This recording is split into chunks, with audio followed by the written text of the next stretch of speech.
उनसे भी, उनके पिताओं से भी, उनके भी पिताओं से जितने विकास के काम हैं वो सारे मैंने करवाए।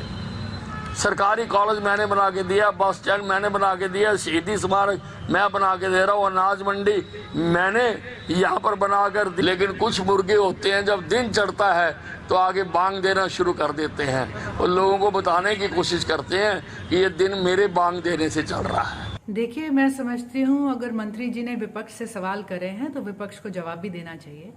अपनी तरफ से तो मैं यही कहूँगी कि ना तो मैंने, ना मेरे पिताजी ने, ना मेरे पिताजी के पिताजी ने आज तक कभी भी अम्बाला कैंट की बतौर एमएलए नुमाइंदगी करी है। तो इसमें आगे हम क्या कह सकते हैं। लेकिन ये भी देखना ज़रूरी है कि अम्बाला कैंट की नुमाइंदगी करी किसने है। लगभग 55 साल की अम्बाला की जो उम्र है, जो हरियाणा की उम्र है, इनमें से 30 साल के करीब अम्बाला की नुमाइंदगी अनिल विज जी ने करी है।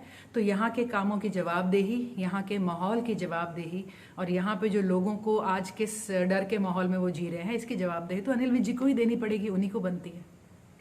अगर उनका इशारा हाल ही में शुरू हुई और चल रही और आगे होने वाली खड्डा यात्रा से है तो मैं ये कहूँगी कि हम मुर्गे ही सही।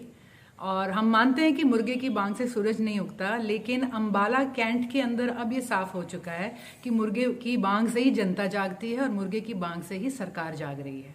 हमारी खड्डा यात्रा 1 हुई तो उसके बाद 44 करोड़ की राशि अनाउंस हो गई।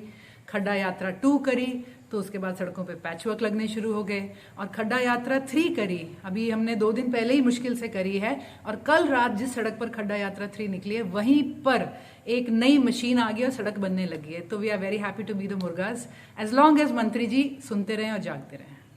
देखिए, उन्होंने काम गिनवाए और उन्होंने लेकिन पूरी तरह से ब्यौरा मैं समझती हूँ नहीं दिया, एक आधा अधूरा ब्यौरा दिया है। अगर हर प्रोजेक्ट के साथ वो उसकी मौजूदा स्थिति या उस पर लगे हुए सवालिया निशान की भी व्याख्या कर देते तो लोगों को ज़्यादा सही अंदाजा लगता।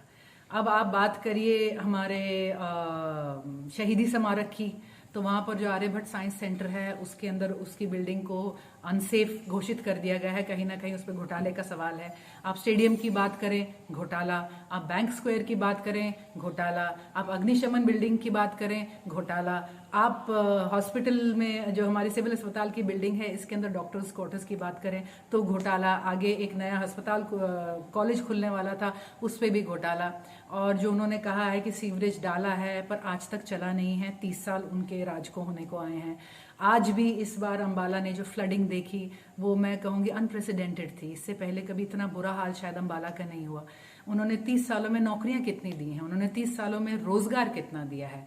इस अम्बाला ने जिस पेड़ को सींचा है 30 साल इस प्यार से और इस विश्वास से, आज उस वट वृक्ष से अम्बाला को डर क्यों लगने लग गया है, इस बात का भी वो ब्यौरा दें। और वैसे तो उन्होंने लंबी चौड़ी कहानी करी है, हर पॉइंट पे पॉइंट बन सकता है।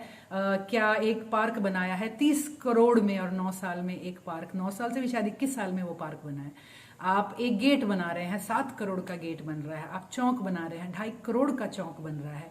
इन चीज़ों की अम्बाला को ज़रूरत है या किस चीज़ों की, शायद मंत्री जी मैं समझती हूँ उनकी प्रायोरिटीज़ और उनकी दिशा, इस विकास की परिभाषा उनकी कहीं ना कहीं सही नहीं रही। और वैसे इतना काम किया था तो जो कहावत है कि जब सूरज चढ़ता है तो सबको दिखता है, बताने की ज़रूरत नहीं होनी चाहिए।